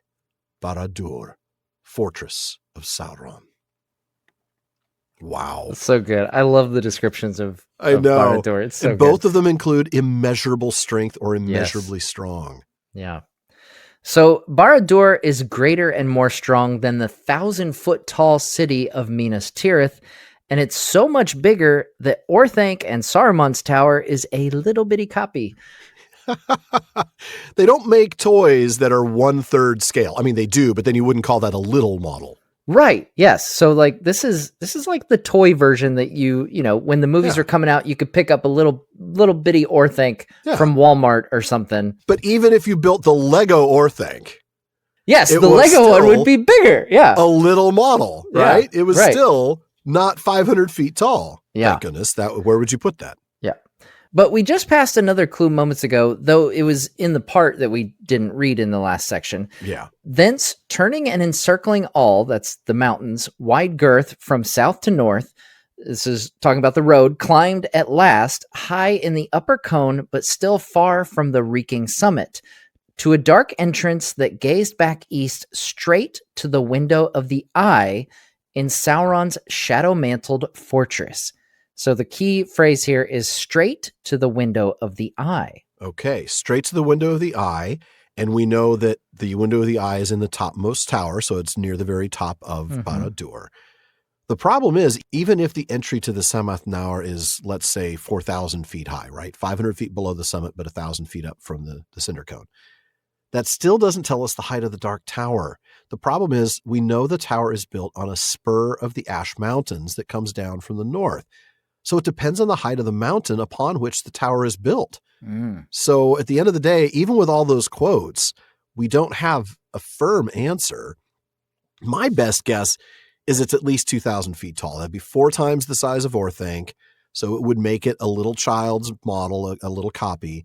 It would also make it greater than, which is larger than, Minas Tirith by a factor of 2, while still allowing it to be on a mountain and yet on level with the Samath Naur. Because that would put it on, let's say, a spur of the mountains where it's like 2,500 feet tall. So in height from the plain, it would then be 4,500 feet. But the tower itself of 25 or of 2,000, I could see it being a little bigger, a little smaller, but I can't see it being much smaller than that and still being, so big that Orthanc is just a little copy, just a child's model. Yeah. Because a quarter of the size you would not say is a child's toy, I would think. So it has to be even bigger than that. I would think so. Yeah. So you're thinking bigger than 2,000. That's fair. I thought, maybe. Like you said, it's very hard to gauge, and like as much fun as we had reading these awesome descriptions, about the what ifs, right? It's like nothing. An excuse to read these awesome descriptions, and then it's like, oh, we don't really know. And we still know nothing. But I'm sure people in the back of their minds, because I was this entire time thinking, like, how does that relate to scale in our own life? So I did a quick little Google search here, and even like your most conservative estimate here is 2,000 feet, right? Right. Is what it's still going to be taller than the tallest building in the world. That would be the 3rd tallest building in the world. There's the Shanghai Tower is 70 feet taller. The Burj Khalifa. Yes. That's the one. So that's the 2,700 feet one. So, but that 2,700 feet, I think, includes the spire at the top. Yes, probably. So, but still, that is tall. That is really, really, really tall. Right. But I mean, so we're talking conservative estimates. Okay.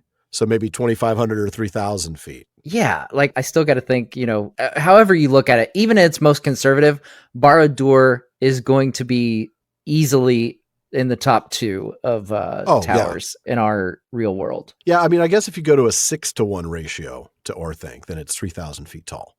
Mm-hmm. Then you start getting believable. Yeah. Man, that's huge. That's terrifyingly huge. But yeah, the fact that it can see straight into the Samath Naur does give us at least some glimpse. It's just, again, it could be like a 200-foot tower on a very big mountain. No, it can't be that. But right, I mean, we know it has to be significantly larger than 500 feet and probably significantly larger than 1,000 feet because of the comparisons to Orthanc and Minas Tirith.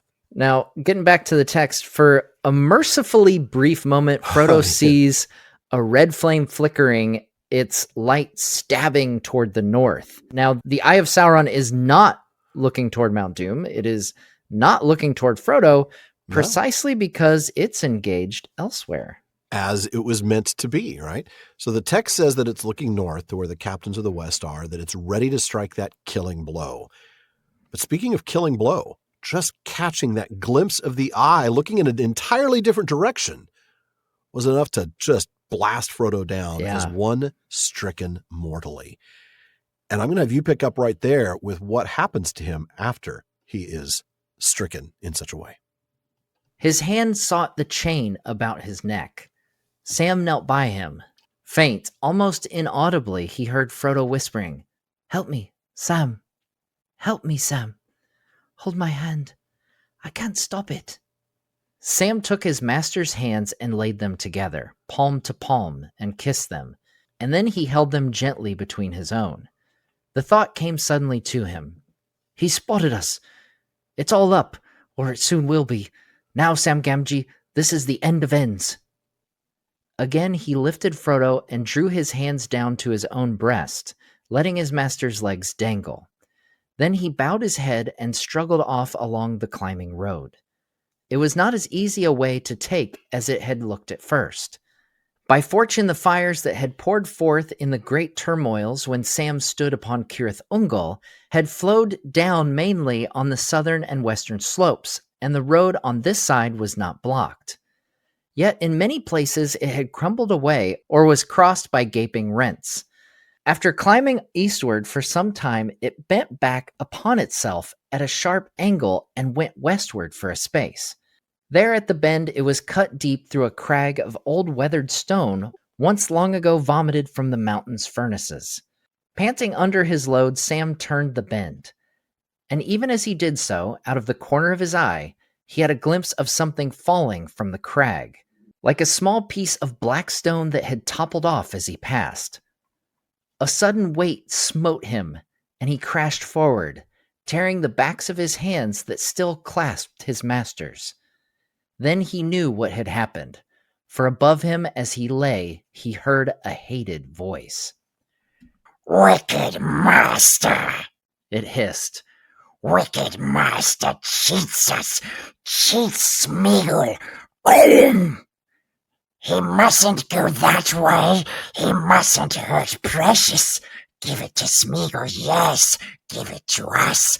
Give it to us." Oh, there's a reason I had that passage marked for you. Oh, that was great, Matt. Thank you.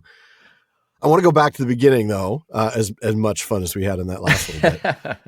We pick up immediately after Frodo had been stricken mortally, like we talked about, just by glimpsing the eye looking somewhere else. I mean, this is potent stuff. And we start here with the result of the encounter. He reaches for the ring involuntarily. Yeah, as Sam kneels next to him, he can hear Frodo's faint voice asking for help. He's so weak. It's crazy in this moment. Yeah. Frodo has been so impacted by this exposure to the Eye of Sauron that his limited volition has almost completely been drained. Yeah. He can only muster a whisper. That's right. So Sam, sweet Sam, right, takes Frodo's hands, brings them together, palm to palm, faces them together, kisses his hands, and then wraps his own hands around them. This is the power of fellowship, right? This is the power of love overcoming the power of the ring for this moment, right? Yeah. Just for this moment. But this has also led Sam to think that it's all over. Oh, yeah. They've been seen. They'll be caught in moments. It's the end of ends, as he says. Oh, man. Yeah. Yeah. So we go again. He picks Frodo up, puts him on his back again. Frodo being not much more than dead weight at this point, even though we know that he's not much weight, as we read earlier, but still. His legs are dangling now, right? Instead of being grasped. Yeah. And he puts his head down, Sam does, and goes up the road, which is harder than it looks. Yeah. And while it's a challenge, we admit it could have been worse. Oh, it could have been a lot worse, right? We're told that the lava that flowed during the eruption that he saw, which was 12 days ago on March 13th from the Tower of Cirith Ungol, had gone down the slopes of Mount Doom on the other side. Yeah, they'd gone down the south and west sides rather than this northern slope that they're climbing. And if they had gotten across the Gorgoroth from where they stood and looked at it from the Morgai on the 16th, which was 9 days ago, this road would have been gone. Yeah, they would never have been able to reach it because it wouldn't have been there. So let's refresh our memory on this bit about the great turmoils that Sam saw. We're going back to the top of the Tower of Cirith Ungol after he chased that orc up the stairs. Eastward, Sam could see the plain of Mordor vast and dark below, and the burning mountain far away. A fresh turmoil was surging in its deep wells, and the rivers of fire blazed so fiercely that even at this distance of many miles, the light of them lit the tower top with a red glare. Now, still, while the road could have been blocked by impossible lava flows, the road isn't exactly smooth sailing, we see. And now we get to a spot on the road where instead of continuing in a spiral, it cuts back across itself from east to west. I would imagine that's probably to avoid having to go through that crag of old weathered stone that the text says it's cut into at the switchback point. Yeah. And Sam's chugging along here, carrying Frodo, making his way around the corner when he sees something out of the corner of his eye, like a piece of rock. Dear listener, it's not a rock. It's an inevitable plot point. Yeah, Sam gets knocked down with Frodo on top of him and Gollum on top of them both. It's sort of like that moment in Jackson's Two Towers when Gimli is underneath that warg, and then there's another warg Oh, piled on yes. top of him. Yeah, exactly. Yeah. Yeah. And we see Gollum is really angry. Oh, yes. Yeah. If he was ever in doubt about what Frodo was intending to do with the ring, he's not in doubt anymore, guys. He knows exactly what's going on. And to do this is to cheat Gollum and to hurt the precious. That's right. But he has a solution. Here's the Yes. problem. The problem is that's hurting the precious and cheating the Gollum. So you should just give it to me. Right. Yeah. You came all this way. Just hand it over. Just give it to me. Exactly. And it's at this point that Gollum finally understands Frodo's intent. Let's look at some of the previous passages related to this, though. All right. Way back in The Taming of Smeagol, he asks, And where are they going in these cold, hard lands, we wonders? Yes, we wonders. Frodo looked straight into Gollum's eyes, which flinched and twisted away. You know that. Well, you guess well enough, Smeagol, he said, quietly and sternly. We are going to Mordor, of course, and you know the way there, I believe. And while he never asks why, Frodo comes awfully close to telling him. He says, he, speaking of Sauron, will not go away or go to sleep at your command, Smeagol. But if you really wish to be free of him again, then you must help me.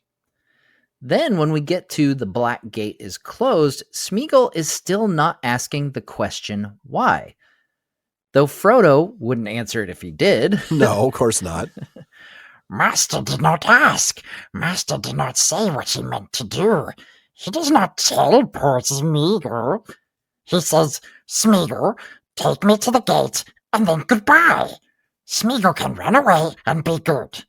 But now he says, I purpose to enter Mordor this way. So Smeagol is very afraid. He does not want to lose nice Master. And he promised, Master made him promise to save the precious. But Master is going to take it to him, straight to the Black Hand, if Master will go this way. So Smeagol must save them both. And he thinks of another way that there once was, once upon a time. Okay. Matt, thank you. There's a reason why I'm having you read all this. Man, that is good stuff.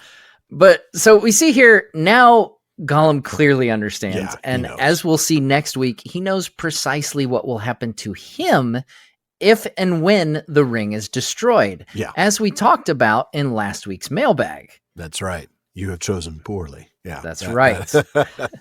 Well, we've got one more reading left for this episode. So, Alan, why don't you kick us off here? All right. This was probably the only thing that could have roused the dying embers of Frodo's heart and will. An attack. An attempt to wrest his treasure from him by force. He fought back with a sudden fury that amazed Sam, and Gollum also. Even so, things might have gone far otherwise, if Gollum himself had remained unchanged. But whatever dreadful paths, lonely and hungry and waterless, he had trodden, driven by a devouring desire and a terrible fear, they had left grievous marks on him. He was a lean, starved, haggard thing, all bones and tight-drawn sallow skin. A wild light flamed in his eyes, but his malice was no longer matched by his old griping strength. Frodo flung him off and rose up, quivering. Down! Down! He gasped, clutching his hand to his breast, so that beneath the cover of his leather shirt he clasped the ring. Down, you creeping thing, and out of my path! Your time is at an end.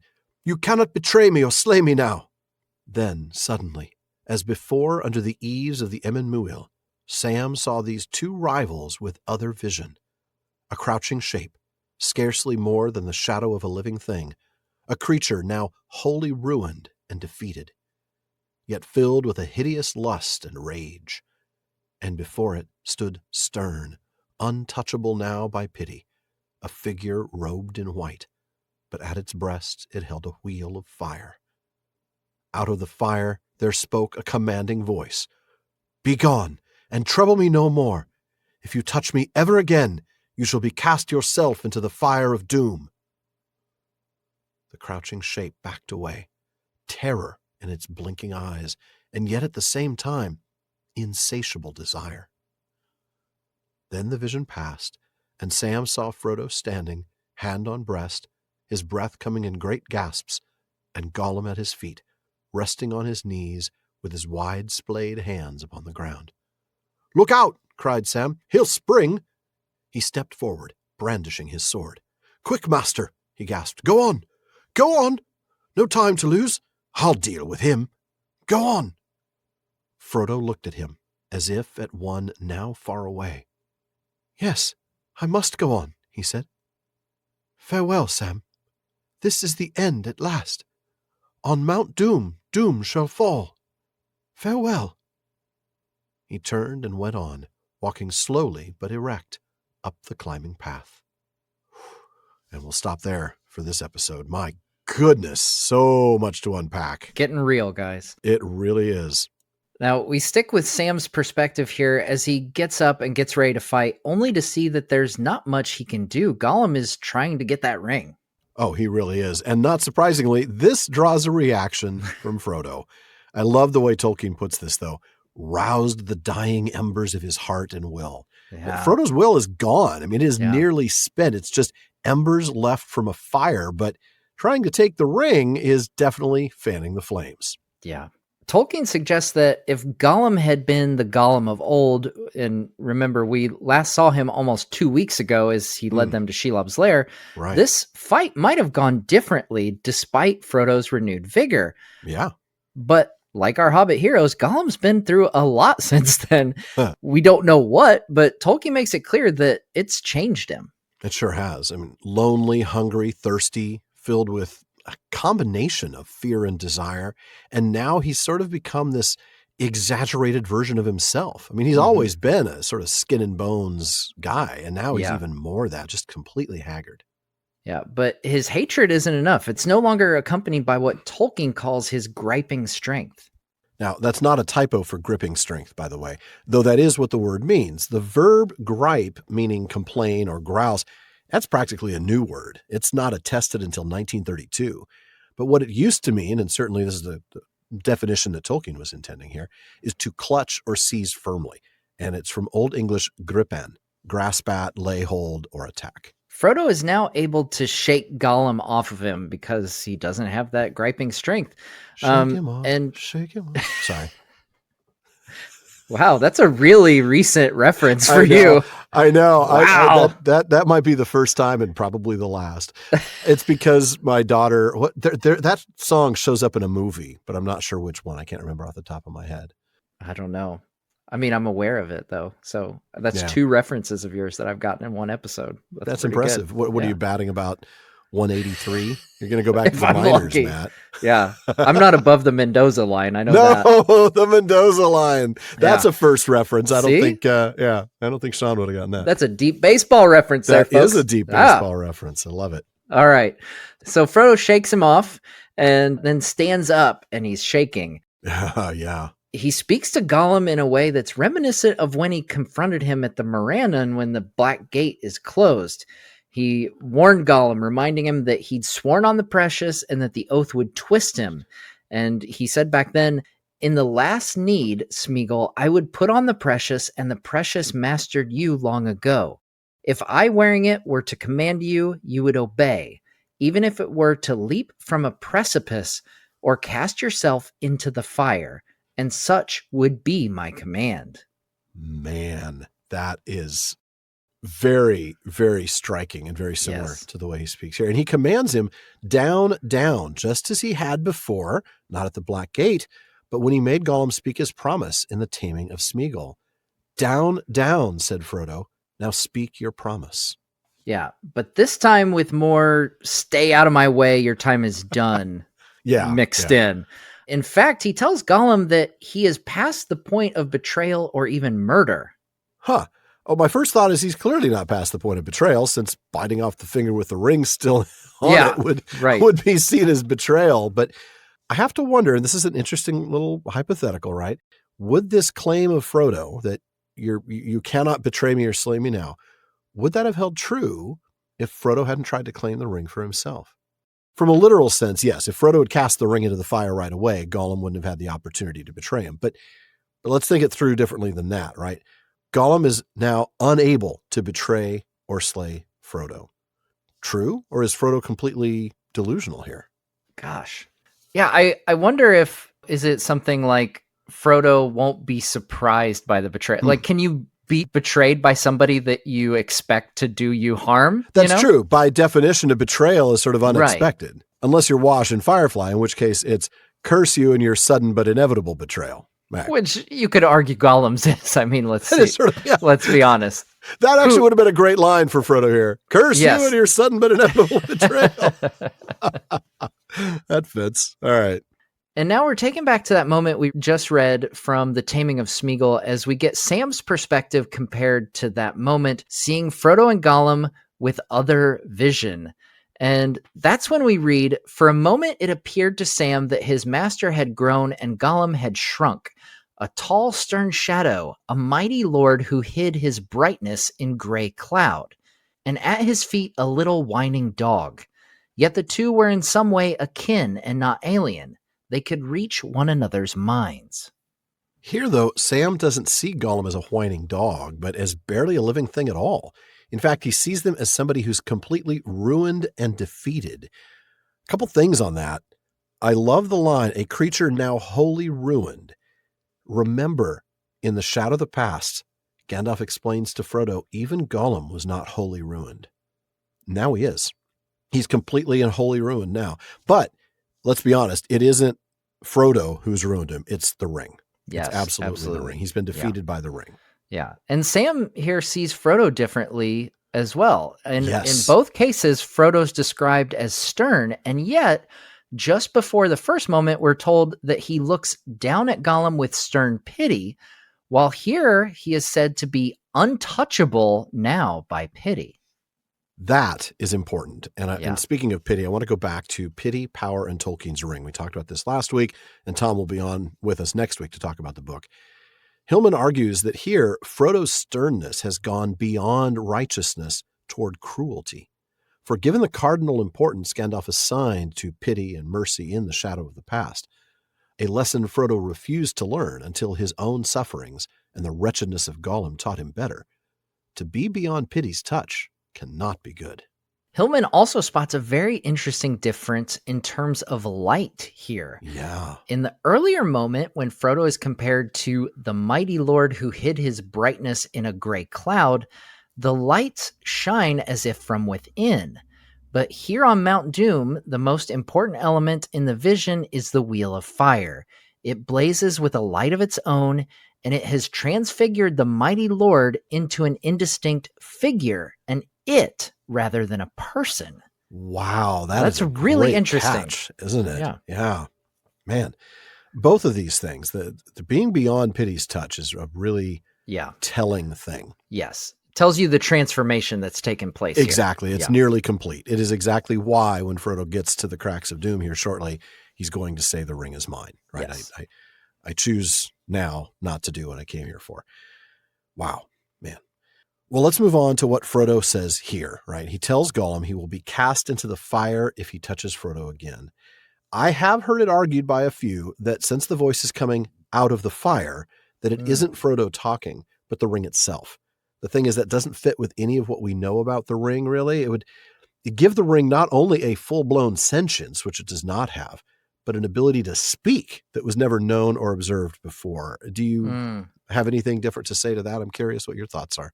No, I think I kind of land the same as you on that. It would be kind of abrupt, and for that to happen. Oh, now, it's a talking ring after all this time. Yeah. What? Now we also see that Frodo here is minutes away from claiming the ring for himself, right? And we know he's already spoken about nearly being under its power. Here he's just that much closer. But let's talk about this prophetic nature of this if-then statement that Frodo gives. Yeah. If you touch me ever again, you shall be cast yourself into the fire of doom. Right. Spoiler warning. It happens. He touches him again, and he's cast into the fire of doom. Yes. That's an interesting one. I mean, he'd already threatened Gollum with ordering him to leap into the fire, right? I would order you to leap off a precipice or into the fire of, into the fires, and you would. Here, it's speaking as if it's done, like, if you do this, then this will happen. Right. It's very as if Frodo sees what will happen kind of thing, Yeah. Like, does he get some kind of foresight in this moment? Like, as he's... If so, you'd think he'd act a little differently at the fire, but... I mean, you would think so, yeah. I don't know. That is a very good question. Does he have, or is Mandas speaking through him, for instance? You know? You're right. I mean, no, I don't think so, right? There's nothing that suggests this is a Vala speaking through Frodo. This is, if anything, it's the ring speaking through Frodo. That's what I was thinking, is the ring speaking through Frodo. You know, we were talking a bit about... Like the Wheel of Fire. Yeah. Maybe being the voice, but it's not. But I mean, I don't know. Like, this is the closest he's been to being, like you said, under the full sway of the ring. Yeah. Being fully taken.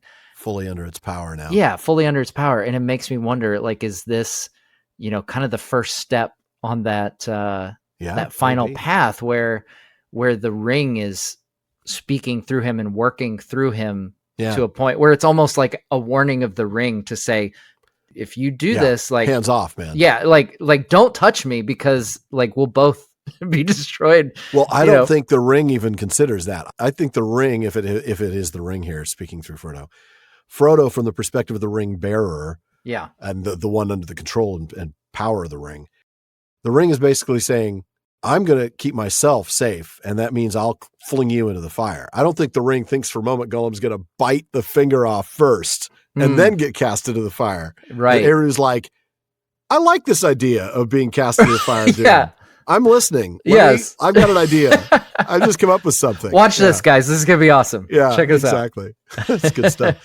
Well, whatever the case, this prophecy definitely has the desired effect on Gollum. He doesn't view it as a prophecy. He views it as a warning, but the effect is somewhat short-lived, as we'll see next week. So for now, though, Gollum does back away in abject fear, but still with that hunger, that desire visible in his eyes.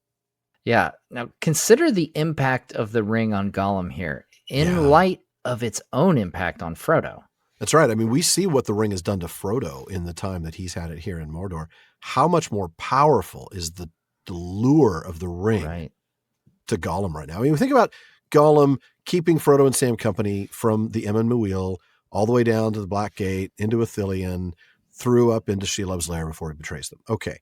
That entire time, he was tempted, but he never attacked and said, I'm taking the ring. He was trying to get it through subterfuge.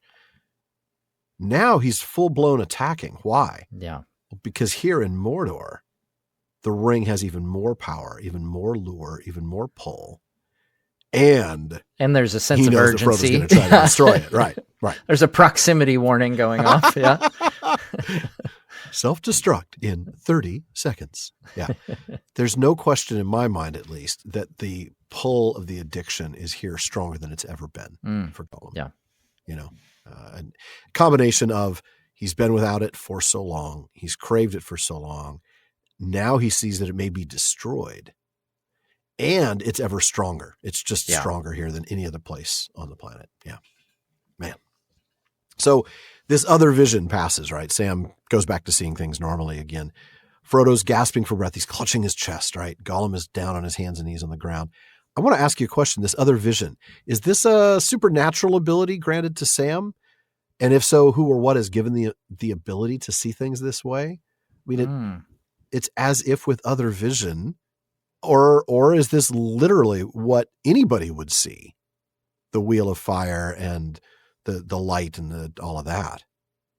That's a great question. I mean, could it be, the light hits the ring just right and it, there's some actual physics reason for it? Yeah. I mean, the earlier instance, not so much, but this one, you can't rule out getting a little lightheaded and hallucinating a little That's true. bit. He's been breathing volcanic fumes for a long time, and he's also, exhausted, dehydrated and hungry. Just got knocked down and stood up really fast, so. Did you just say he got knocked down and then got up again? Did you really make a Chumbawamba reference right here? Yeah, nobody's going to keep him down. No, they're not. So, I don't know. I think because there's so many similarities with how Sam viewed them in the Emyn Muil and how Sam views them now, I think that the other vision is consistent and it's not a result of the physiological things that he's doing. I think it's another vision. It's a genuine other vision. It's not what you and I would see if we were there. Yeah. But then the question just is, who gave him this power? How did he get this power? Is this, I don't know. There's no answer. Right. Yeah. Throwing that out there like, wow, how does he get this this other vision. Or if you look at it a more demystified way, this is Sam who's had all these wondrous stories told to him and stuff. Is this That's just true. what he sees like, oh, wow, look at the way Frodo's act. Like, this is different. This is like those stories that I've heard of, great elven lords and stuff. Well, right. Whereas before he was like an elven lord who, hid his light behind a cloud, right? Yeah. Whereas now the light is on the outside. The light is not coming from within him. It is coming from the ring. Right. I mean, obviously there's some magical properties surrounding the ring. So, I mean, the visions are. I guess we can't answer this question. Yeah, we can't answer it. I'm just throwing out ideas at this point. Yeah, no, I like it. It's good stuff. Either way, it's beautiful, beautiful imagery. And yes, and it's powerful the way Tolkien ties those two moments together, right? The wholly ruined, going back to Gandalf's Gollum was not yet wholly ruined, and then the pity, but now untouchable by pity. Yeah. Powerful stuff. All right. Now we see Sam doesn't trust Gollum and plants himself between him and Frodo. Yes, I know. Shocker. I know. And Sam's wielding Sting here. He's got to be. It doesn't say Sting. It just says brandishing his sword, but that's the sword that Frodo gave him. That's the sword they have. Yeah. And he tells Frodo to go on up the road and he'll deal with Gollum. Oh, I'll deal with him. And then we get this troubling final paragraph in today's part of the chapter. Frodo looking at Sam as if at one now far away, before he, well, let's be honest, abandons Sam, right? I mean, that's what this is. I mean, yeah, okay, I gotta go. True, fair. But you're also abandoning Sam to Gollum. Yeah. Or you're abandoning Gollum to Sam, right? I mean, where's the pity? But we'll get to that. In a strangely formal way, too. I think I want to talk with Tom Hillman about this next week. Very detached in comparison to the way he normally speaks to his dear friend. Yeah, Hillman notes this, reminding us that we're getting the story from Sam's perspective. So this is Sam's impression of Frodo looking at him. He observes that the strangely formal way Frodo bids Sam farewell, suggesting it's more like Theoden's manner when he releases Merry from his service, or Denethor's when he dismisses Pippin, before acknowledging they're arguably more formal and remote than even the king and the steward. Wow. Well, I want to pull in another quote, by the way, from Pity, Power, and Tolkien's Ring.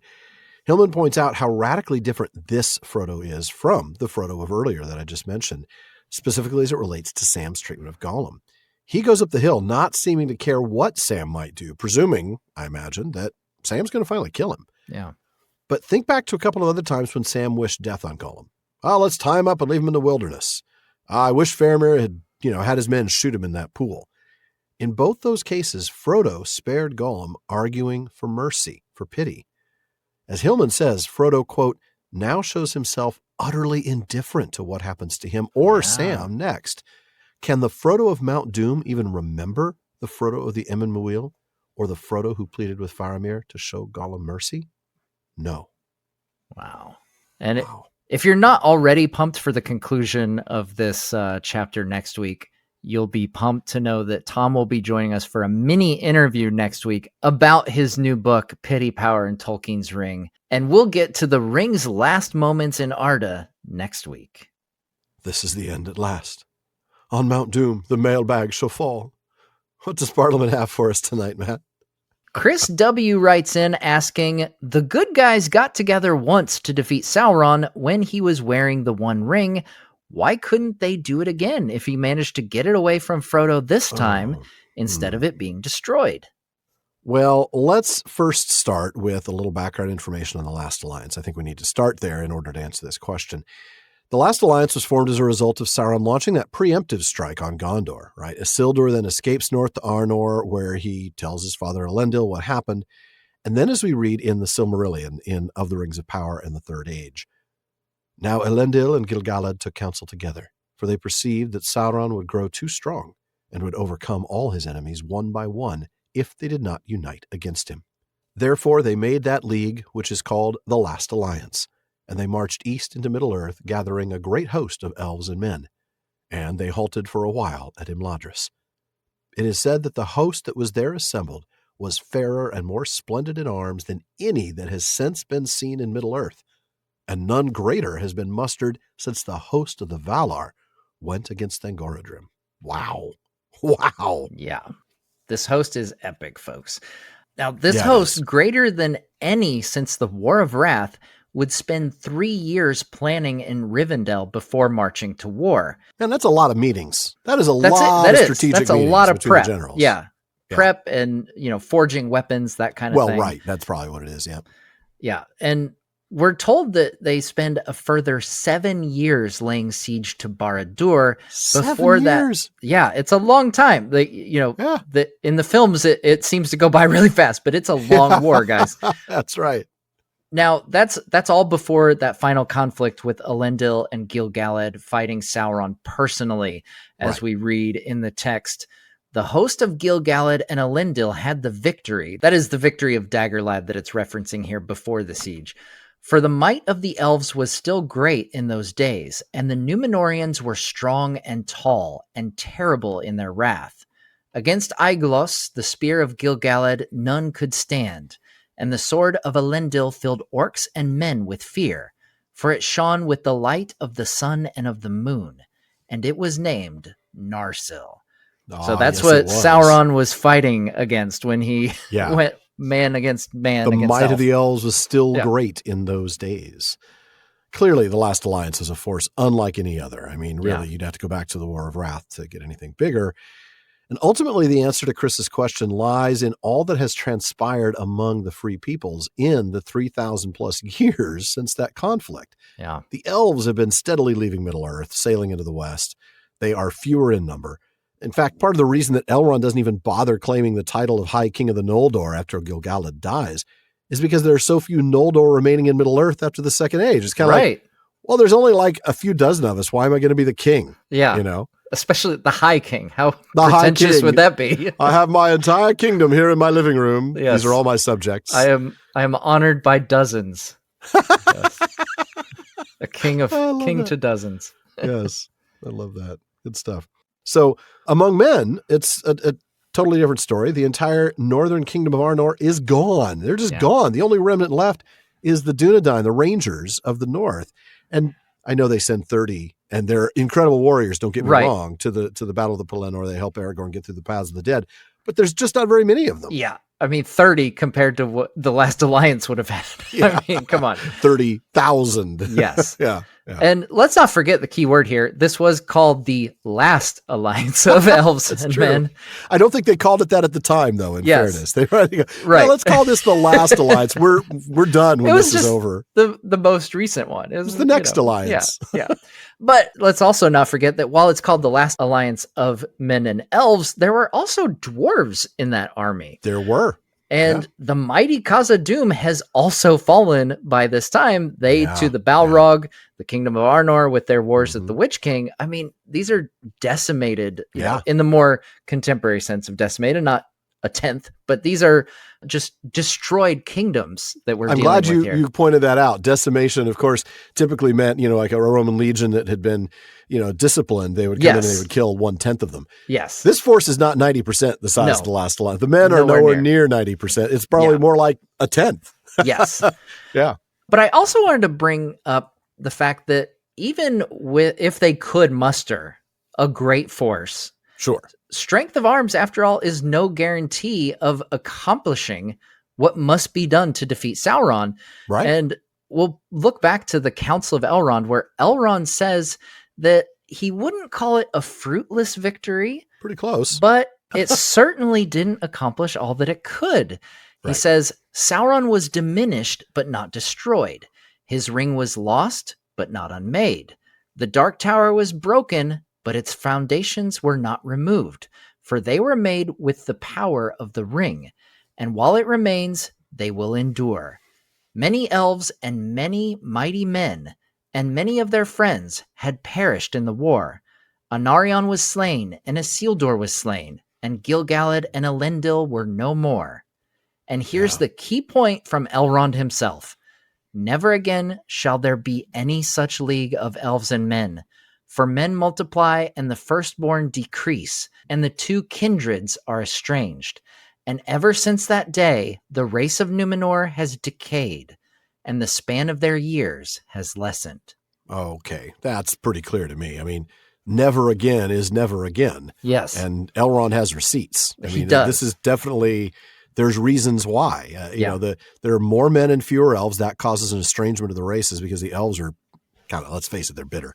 Yeah. And the men themselves have lessened in terms of their quality. They don't have that, you know, the Númenórean blood that was in them at the time of the last alliance. I mean, that's why Aragorn is so great, right? Because he's kind of a throwback to Elendil. He's one guy. He's not, you know, he's one guy. He doesn't have an army of Númenóreans at his back. I mean, it's kind of telling even here that they call them Númenóreans. They don't call them Gondorians, Arnorians, or anything like that. They call them Númenóreans. Even though Númenor itself is gone at this point. Yeah. Yeah. That's a very good point. All right. Well, folks, hard to believe after as long as this episode's been going, but that wraps it up for another episode of the Prancing Pony Podcast. Please join us again next week when Gollum finally gets what he's wanted for so long, Frodo's finger. And if he likes it, he should put a ring on it. Oh, no. That's what they say. That's what the kids say. One, Matt. Yeah, I guess that is. Say. All right. All right, folks, Alan and I want to thank the members of Team PPP, editor Jordan Rannells, Barlam and Becca Davis, social media manager Casey Hilsey, event and Patreon community coordinator Katie McKenna, graphic artist Megan Collins, and website guru Phil Dean. Now, please take a minute to check out theprancingponypodcast.com. It's where you're going to find our show notes, outtakes, Prancing Pony ponderings, as well as our online storefront where you can get PPP merch, including chapter-specific artwork from Megan. Please take a moment to visit our library page. The Prancing Pony Podcast has always been about the books, so if you're interested in a book we've mentioned on the show, you'll find a link for it in our library. We get a small amount of compensation when you make your purchase, and we thank you for that. Indeed, we do. And we also want to thank our patrons at the Kierdance contribution tier. I'll start with DeMay in Alaska, Chad in Texas, Lance in New Jersey, Paul in Colorado, Joseph in Michigan, Kathy from North Carolina, Carlos in California, Brian in the UK, Ned from Connecticut, Jerry from Washington, Joe in Washington, Erwin from the Netherlands, Ben in Minnesota, Anthony in Texas, Karen in the UK, and Zaksu in Illinois. There's also Sarah in New Jersey, Joshua in Massachusetts, Lucy in Texas, Erica in Texas, Carson in Oklahoma, Vivian in California, James in Massachusetts, Ann in Kentucky, Sean in New Jersey, Mason in California, Maureen from Massachusetts, John in Japan, Olivia in London, Jackson in Tennessee, Robert in Arizona, and Nick in Wisconsin. Thank you all so very much for your support. Indeed. Thank you. Thank you. Make sure you don't miss any episodes of the Prancing Pony Podcast. Subscribe now through Spotify, Apple Podcasts, Amazon Music, or your favorite podcast app. And one last thing, as always, don't forget to send your thoughts, comments, and most of all, your wheels of fire, batteries not included, please, to bardaman@theprancingponypodcast.com. And if you want your voice literally heard, well, just send us audio of your question. You can visit podinbox.com/prancingponypod and record your question for us. Please be sure to still email the question to Barlaman, though. Even though Barlaman's been a lot more reliable lately, there's still a lot of mail to sort through. We'll try to get to you just as soon as we're able. As always, though, this has been far too short a time to spend among such excellent and admirable listeners. But until next time. This is the end. We are going. We are leaving now. Goodbye.